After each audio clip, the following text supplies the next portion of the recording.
Well, welcome this morning. My name is Julie Norsworthy, and I am absolutely thrilled to death to be here.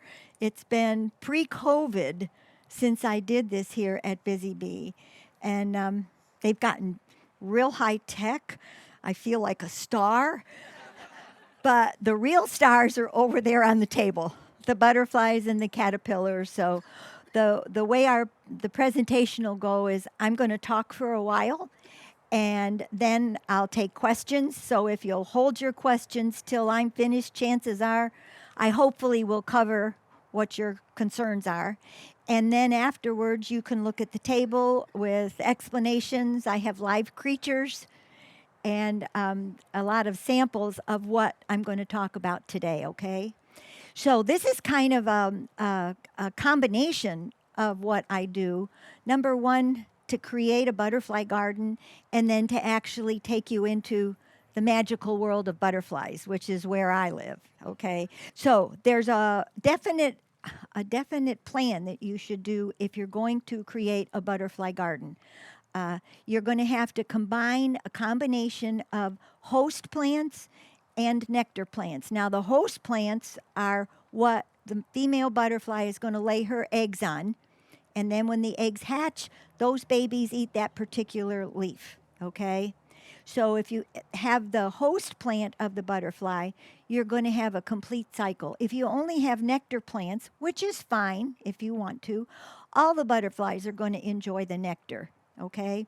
So if you want to have a year-round butterfly combination, you're going to need to have a combination of the host plants and the nectar plants, okay?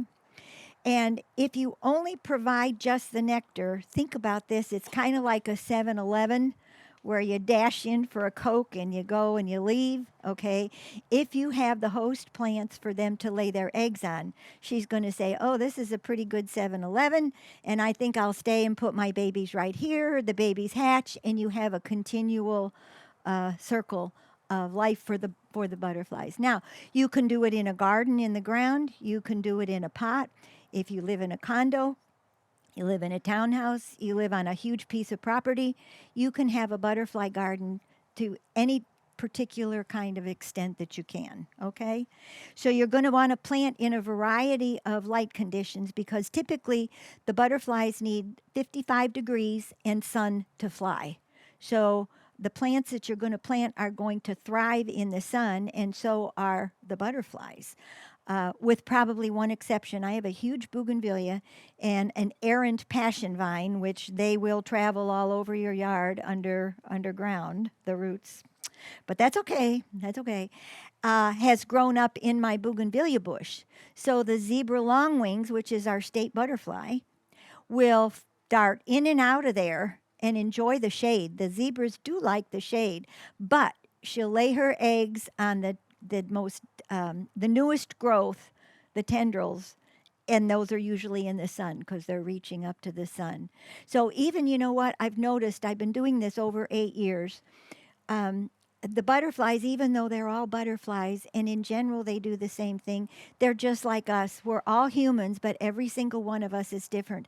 Every species of these butterflies are different. And much of what I've learned, besides education, books and reading and seminars and things, has been through observation. Okay, and you can get into that magical world if you have them on your buffet in the dining room, which is where my butterflies are. Okay, I will get off the garden part. Okay, we plant in a variety of light conditions. Most of the butterfly plants do like full sun, 6 hours a day or more. Okay, we talked about a consistent resource, so you have different plants that bloom at different times so that you don't have everything in bloom and then they have no nectar plants. So I have them basically all over my yard in the front. I live in an HOA on a golf course, and I was not doing butterflies when we bought this house.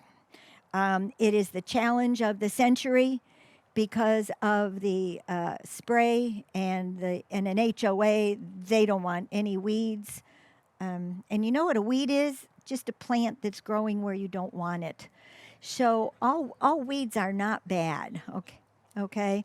I have lots of weeds in my yard, or so the HOA people that keep the yard think. You want to use horizontal and vertical plants in your yard, and this is a magnificent display of what you can put in your butterfly garden. So if you have some high plants and some low plants, when those caterpillars eat all the leaves, then you've got something in front to kind of conceal. I don't call it damage. I call it the results, which is what you really want. Okay. You want to vary the colors and the sizes of your plants. So you can have a helter-skelter garden if you want. You can still have a planned one by how you plant it. And you don't want to put all of your plants in one place. You don't want to have like all your milkweed over here or all your salvia over here, because it just gives the predators, which are in the food chain. I mean, you can't get rid of everybody in one spot. Sorry, folks, we're stealing the pamphlets. Oh my goodness, there they go. Anyway, you don't want to have everything all in one place, because then the predators figure, oh, this is like a buffet. I don't have to go anywhere. Here's all I can just go right over here and get everything I want. And I'll say a little bit about the predators. One of the biggest predators I have in the yard, besides the lizards, are the wasps. And wasps are pollinators. So when I see the wasps take my baby caterpillars to go feed their young, it's like, not in my yard. But it is part of life, and it is part of the chain. I do have wasp traps in my yard, which is a glass jar with a hole in the bottom and a cork on the top. So the wasps typically will go in and to drink the cheap apple juice from Walmart, environmentally friendly, and they don't know how to get out. I don't ever want to kill all of the wasps, because every piece of that chain is very important, but it does keep it down. The other thing it keeps down, which I don't like at all, are the tachinid flies. And they are creatures that lay their eggs on basically the monarchs, and then they dig their way in and kind of eat the caterpillar from the inside out. The bad parts of nature are really tough to handle, but you have to realize this is the way God made them, and it's nature. So you have to remember, though we want to control some things, you want to still be able to keep it in a natural environment. Okay. So vary the sizes and the colors. I just want to make sure I haven't missed anything here. Okay. Typically, butterflies see red, yellow, and green. So what you want to do is vary your colors. Yes, they'll go to the purple sage. You know, they do that. I have a basil plant in my yard that started out for my husband, the chef, but the butterflies now have it, and the flowers on it are purple, and the bees absolutely love it. So, but for the most part, they see red, green, and yellow. You want to group your plants together, like, you know, that odd number in decorating, 3, 5, and 7. Okay, and when you group them together, it has a better impact. Okay. But as I said before, you don't want to put everything all in one place, because then it's just a buffet for all the predators. You want to try and include native plants whenever possible. That's the toughie, but you know what? The nurseries are getting the message that we really want the native plants, okay? And this I might bring up with any of you that are raising the monarchs. Yes, tropical milkweed is not native, and you will hear varying arguments to heated degrees of whether you should use tropical milkweed or not. I do. But the important thing with the tropical milkweed is to cut it back to about 4 to 6 inches 4 times a year. Why? Why? Because our Florida population, 98% of our population and 100% of the populations of monarchs down south have OE. I don't know if you've ever heard that. The real word for it is Ophryocystis electrocera, and that's why we call it OE, okay? Anyway, what it is if the butterfly is infected, it spores on its belly. And think of it as glitter. You know, if you have glitter, somebody sends you a card and it's got lots of glitter. What happens when you open it up? The glitter goes everywhere. Well, these spores are microscopic. And I will warn you that the butterfly can look absolutely perfect and be heavily infected with OE. So, what happens when the female lands on a leaf and she lays her egg? Those spores go all over the egg, they go all over the leaf, and when that baby hatches from its egg, the first thing it does is eat its shell for protein and to keep predators from knowing that this baby just hatched and this would be a nice tasty morsel, okay? So it ingests the spores and the cycle starts all over again. So, in the beginning, when I started this 8 years ago, I didn't know anything about this. I brought in the butterflies. I actually, at one time, went to Joann Fabrics and got the stuff you do with quilts, covered it with a plastic cleaner bag, so when the monarchs fell in my cages, they wouldn't have to go so far, and it would be a soft landing. Education tells me these were monarchs heavily infested with OE spores. It sometimes it will kill the monarch. Sometimes they have difficulty. If any of you have raised the butterflies, when they have trouble coming out of their chrysalis, they can't make it. Or when they get out, their wings are kind of deformed and crumply and they don't. So that's the double-edged sword that goes with raising the monarchs. Okay, when I started, I typically would do, well, I've done over 8,000 butterflies in 8 years. Typically, I would do 1,000. Now they have asked us not to do it to that extent. I only raise the butterflies I raise to do a presentation so I have things that I can show everybody, okay? And the only way to overcome the OE is to bleach. And you bleach the eggs, you bleach the leaves. That kills the spores, stops the cycle. So when you release butterflies, you release healthy butterflies. And that was my mission, to raise and release healthy butterflies. So if you are just bringing in the eggs or bringing in the caterpillars and you're not bleaching, you're really spreading this OE. It's a parasite, okay? And so if you do bleach, you're going to be able to keep that under control, okay? Um, so what you want to do is really think twice about doing the volumes of the butterflies. What it does when you do this is it ensures, if you don't bleach, it makes sure that those butterflies with OE survive.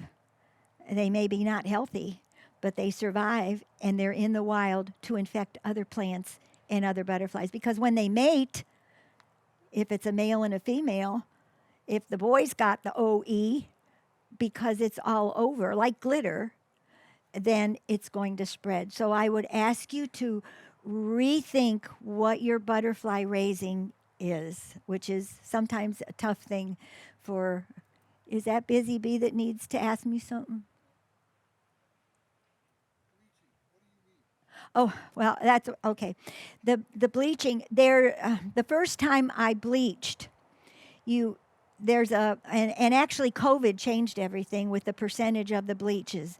Now the percentage is 1%, one ounce of bleach and 32 ounces of water is the solution. Okay, and I have a bleach solution made with that in one container, and then I have 4 clean rinses of water.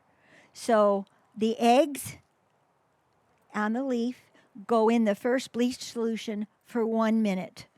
And the first time I did this, I was so intimidated and so scared. I had Alan by the microwave so that when I put this in the liquid, he could hit the button to time 1 minute. Okay, well, after you do it for a while, I can do it all by myself now. So it does get better. But it's quite intimidating, which is what I will tell you. There are videos and presentations of how to do this. I have flyers there with, it says 3 fabulous Facebook places. And two of those top ones were my mentors when I started this. One was Shady Oaks Butterfly Farm, Edith Smith, and the other one was Holly Hearn. Both of them have retired, but their videos are still on the websites. So if you're going to continue raising the butterflies, I hope you'll take one of those, and it's step by step, walk you through it. It's not as difficult as I mean, I was terrified the first time. You think about putting an egg in bleach, but you do it just for 1 minute. And then 1 minute in additional rinse. I put it in the first one to hurry up and get the most of the bleach off. Then it goes in the next one where it's cleaner. Then I go in the next one, and then I go in the last one, and it stays in there until the full minute is up. And I have raised butterflies in the house doing the bleach until I actually had wild butterflies, which I would bring in just to test, and my wild butterflies didn't even have OE. My yard was so clean. It's a lot of work. If you're going to do this, it's quite a commitment, okay? But I'll just alert you to that because everybody loves the monarchs. Everybody wants to raise them. And it's so attractive and easy. You just bring them in and raise them. But you have to think beyond that initial consequence.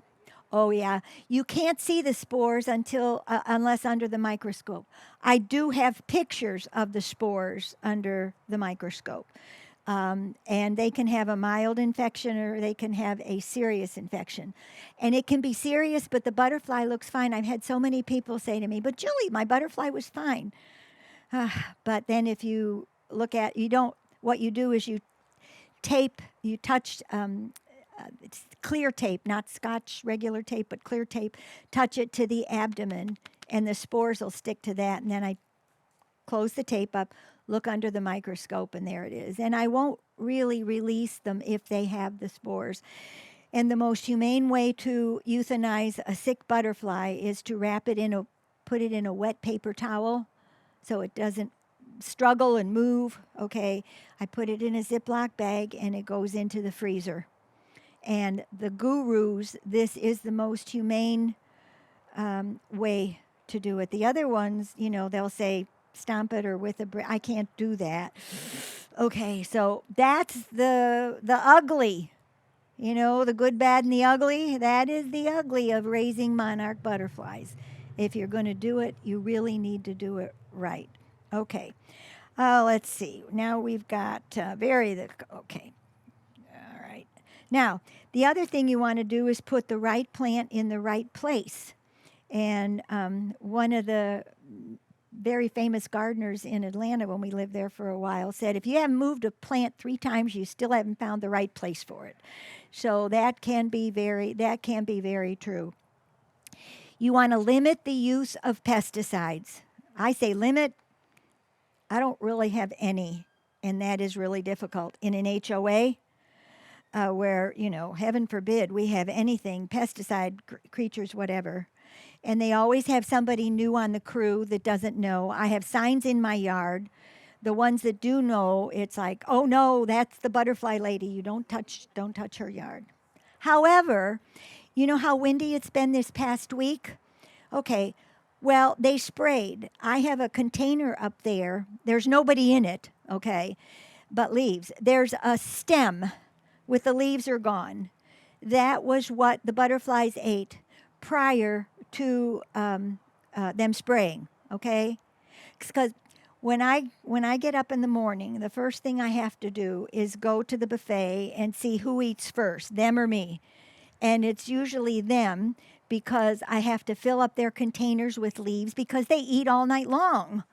So, and not only that, I have learned the hard way that they're little cannibals. If they don't have anything to eat, guess what? They will eat each other. And I freaked out on that. So, but anyway, so I thought this was a good test because I fed them in the morning, no problem. The guy sprayed. I wasn't home.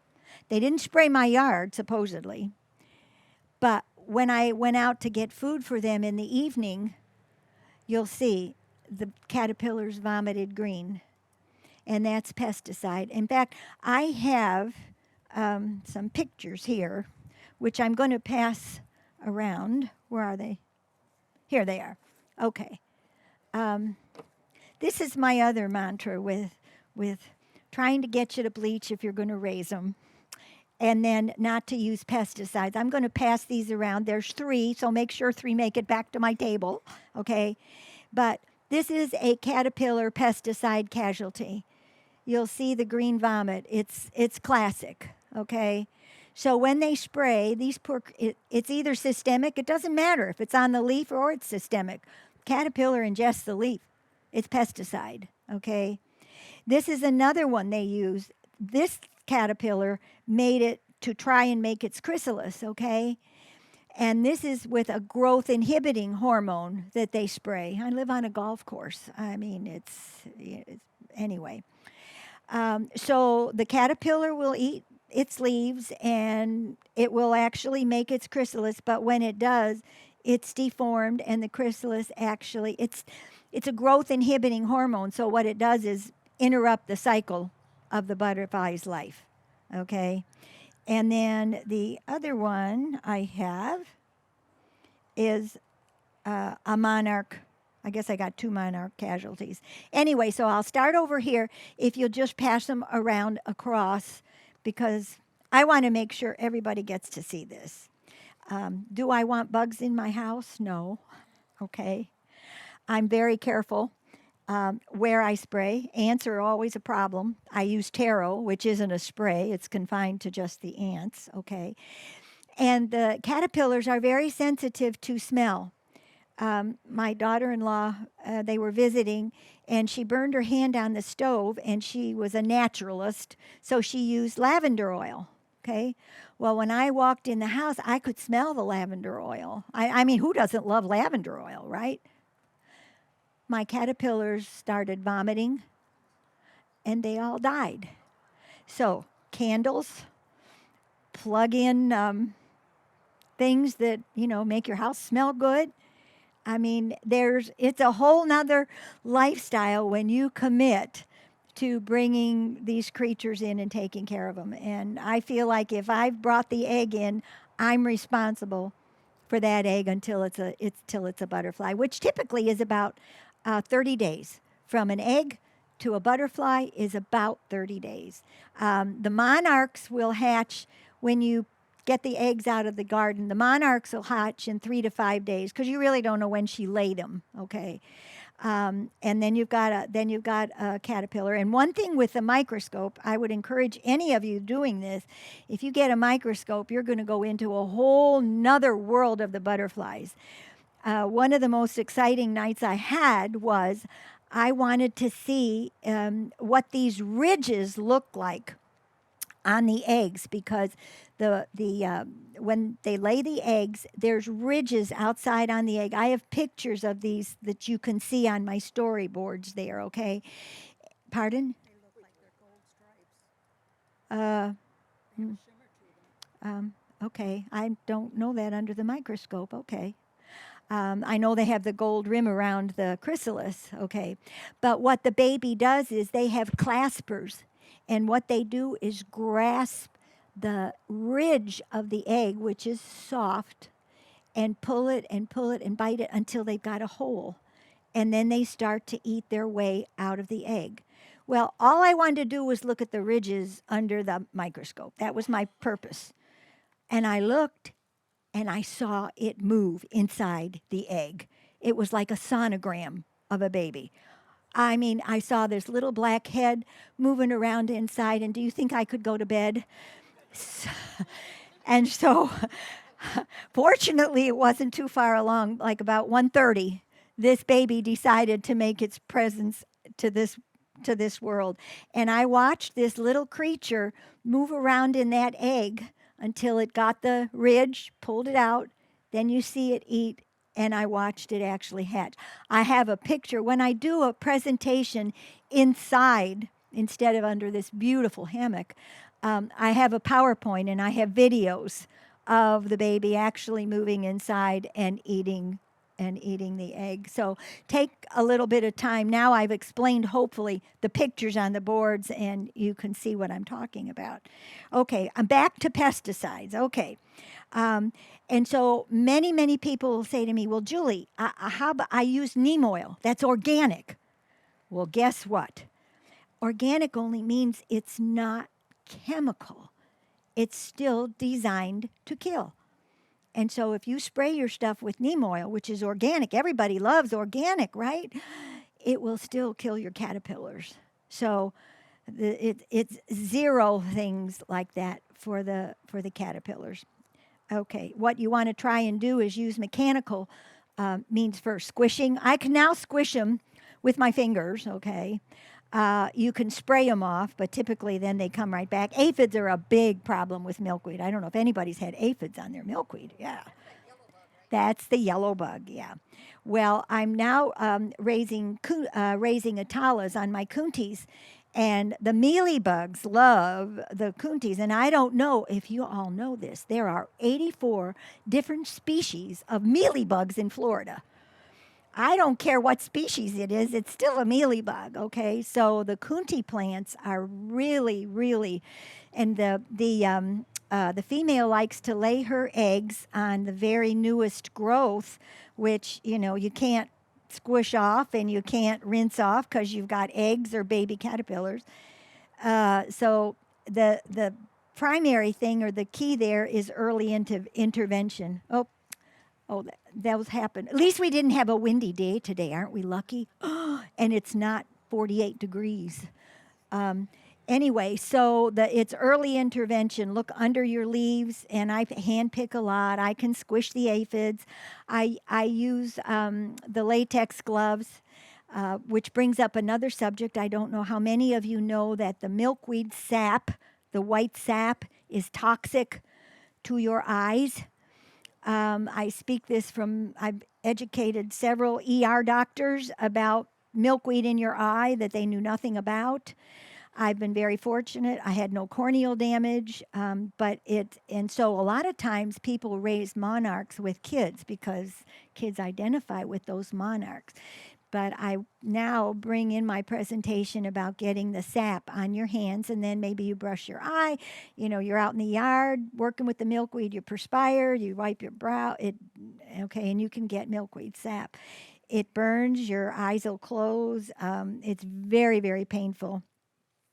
The last go around I had with milkweed, it was 10 days before I got back to normal. So I do caution you to be careful. And I didn't know about that the first time it happened. I had no clue. I was scared to death. But I've been very fortunate. So now I wear gloves. I've tried goggles. I've tried everything. I'm just now more careful. Okay. Okay, then there are useful weeds. One useful weed, which is in my yard, and I don't like, but it's called Florida snow is the common. That's the white ones that you see. Oh, the butterflies love those. They just love the nectar in those plants. And the butterflies have different habits for how they do nectar because many plants that are good for the butterflies are also good for the hummingbirds and they're good for the bees, okay?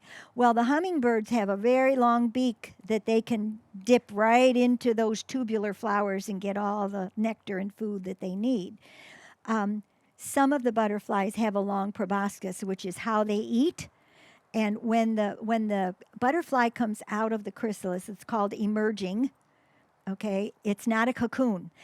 Cocoons belong to the moth family. Chrysalises belong to the caterpillars, okay? So when the butterfly emerges, eggs hatch. I'm giving you some good vocabulary words here now. When the eggs hatch and the butterfly emerges from its chrysalis, it's very tiny. Its abdomen is huge, and the abdomen is full of fluid. And so the butterfly will hang on its chrysalis and pump that abdomen, that fluid, in to expand its wings. Okay, the monarchs take about 2 to 4 hours before you can release them. They're kind of lazy. The swallowtails are almost ready to go out of the gate. You know, they come out and it's like, let me out of here. The Atalas are very quiet. They can work within your time frame. Okay, but anyway, when they emerge from the chrysalis, their proboscis is in a little circle in the front, and it's in two parts. Okay, and the interior of each part is got little teeth on it, like teeth on a zipper, that kind of thing. So when that butterfly emerges, it has to roll and unroll its proboscis until it zips the two pieces together and forms a tube. And then that's how they drink the nectar. So one of the things that happened when I wasn't bleaching was they couldn't zip their proboscis. If they can't zip their proboscis, they'll never be able to eat. So it's, I'm giving you some real life things, food for thought. But as I say, it's the good, the bad, and the ugly of doing this, okay? So the I have fire spikes in my front yard, a whole big bunch of them. Um, and don't you know, I had hummingbirds, not a lot, but they do come and they go right in that little tube, and they're really happy. Not much of the butterflies. The butterflies are going to like things like, especially the monarchs, are going to like flowers like this because they're lazy. They like to land on the flower, and then they just have to walk to the next little flowerette and drink from there and walk to the next. They don't have to work very hard to get their nectar. So when I talked about having diversity of plants, this is part of the stuff that goes with that, okay? Um, what you want to do is identify your butterflies. If you're starting a garden, and you can do it one of two ways. You can either get a book and look at what butterflies they are and what their host plants are, and you can plant the host plants. And they will find it. I mean, that is just amazing to me. They will find it. Or you can plant just nectar plants and see what butterflies come to enjoy their breakfast, lunch, and dinner at your garden, and then find the host plants that go with those butterflies and plant it. So it kind of gives you an option. Could I take a question afterwards, hon, please? I lose my train of thought. There's so much I want to share with you that it's almost like the net cages, in and out. Anyway, I have an exciting story since the last time I did these presentations. I'm recovering from a fall of a broken hip, and so I haven't been doing this, and my butterflies have suffered, and so I'm a little bit rusty. But when I finished my Master Gardener class, the end of the class, you have to do a project, and it can be a pretend project, that you make up, and or it can be a real one, but you have to incorporate all the 9 principles of Florida friendly gardening. Okay, right plant, right place, whatever. Okay, so I planted kuntis. I had seen at a seminar, a field trip, on the beach in Jensen Beach, where the naturalist had taken us and showed us a colony of Atala butterflies. And actually, up until the 1960s, they were thought to be extinct because the indigenous people used the pods for their starch, basically wiped out the kunti plants, and then the Atalas had no place to lay their eggs.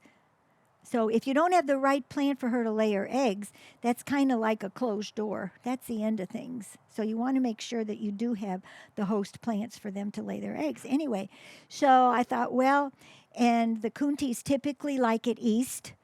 The males like the sea grape leaves because that's where they do their fancy dance to get her interested in them, okay? And I live west of I-95, and I thought, well, you know what? It's east. I'm not east. They like the sea grape. I don't have sea grapes. But just in case some Atala butterfly gets lost, I'm going to have kunti plants here. So I bought 17 kunti plants, and I made it the front part of my yard as the low part, and then I went with the heirloom pentas to be the higher part, okay? So it gives it that raised level. And I thought, okay, that's fine. Well, just actually, it was just in July last year. Alan came in, I was in the yard. He came out and he said, "What do the Atala eggs look like?" I said, "I don't really know. I got my book. Okay." I said, "Show me." We went out there. Don't you know? She had laid a clutch of Atala eggs. Now, they call it, when there's groups of eggs, they call it a clutch. Monarchs will lay one egg typically on one leaf and typically underneath, but sometimes they get lazy and they'll just lay it on the top. I've watched a Gulf fritillary lay her egg on the trunk of my palm. And, butterflies can lay up to 500 eggs. And that's why, because not all of them survive. So, they're made so that hopefully enough survive to keep the species going. So, anyway, I went out and don't you know, she laid in a clutch. Like they will lay 20 to 30 eggs all right together. I have a leaf with the Kunti eggs on it for you to look and see. And I also have a container of Atala caterpillars. And I think she laid those eggs the 14th or 15th of this month, no, 14th or 15th of January. So these guys are getting pretty big, okay? Um, and another thing that is consistent with all the butterflies is, when when they hatch, they are so small you can hardly see them. The tiniest eggs are the sulfur eggs, and the way nature has made it, the egg is laid on the tip of the leaf, so it looks like what's the natural part of the leaf, and you can hardly tell. I can spot them a mile away now, though, so that's safe. Anyway, so where was I going with that? With the pardon? With the Atala story. Okay. So these guys are getting ready they're getting close to making their chrysalis. So when these butterflies, no matter what they are, when they emerge, when the larva, that's the proper word, emerges from catches from the egg, they're very tiny. And actually the Gulf fritillary, I use magnifying glasses all the time to see. But they grow by shedding their skin. Okay. It's called a cuticle. And what happens is they create an enzyme between that skin and the body underneath. Okay? So that enzyme gives the cuticle the opportunity to slip off. If you see how this caterpillar sheds its skin, it's a lot of work. They typically, before they shed their skin, typically they will move away from their food source, and you think, oh, they got lost, so you put them back on the. That's the worst thing you can do. This is their way of shedding their skin. They will go and they will lay. I think, anyway, they will go and they will lay what is called silk. They have a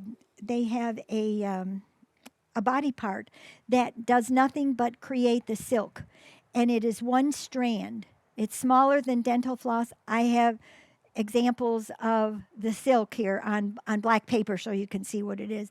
And they will do this they'll go like this until they have a mat of silk. And for the monarchs, they will concentrate in one spot, which you can see on the pictures. And you can see I've got a monarch chrysalis there that is concentrated, and we call that a button. And so what it does, it creates the path, the mat of silk, concentrates on the button, and then the caterpillar is totally still, getting ready to shed its skin for the last time. They typically will shed their skin 5 times, and the 5th time is the time they end up in the chrysalis. Okay, so you see this caterpillar, they get very active and very frantic when they're doing this. The first time it happened, I thought they were sick. They just were like crazy. Anyway, then they will rest. And when that enzyme is ready to do its work, they start to shed that skin. And they will wiggle and wiggle. But before they do that, they have to find that button with their rear end, because their rear end has claspers on it. They have 7 sets of legs. The ones that are up in the front are called thoracic legs. They have 3 on each side, and then 4 legs in the back. Those are pro legs. I call them tuxedo because they look like guys when they have tuxedo shoes, black and white. Anyway, so this little creature will go backwards trying to find this button. I watched it. Took it 45 minutes to find its button. But once they do, then those claspers go on the button and they will hang in what they call a J. Maybe I'm sure some of you butterfly people know a J, okay? All right. And then they'll hang in that J for 24, 48 hours. And then when nature tells them, they start to shed that skin, and the what the creature is underneath is actually the chrysalis, okay? So that's how they grow.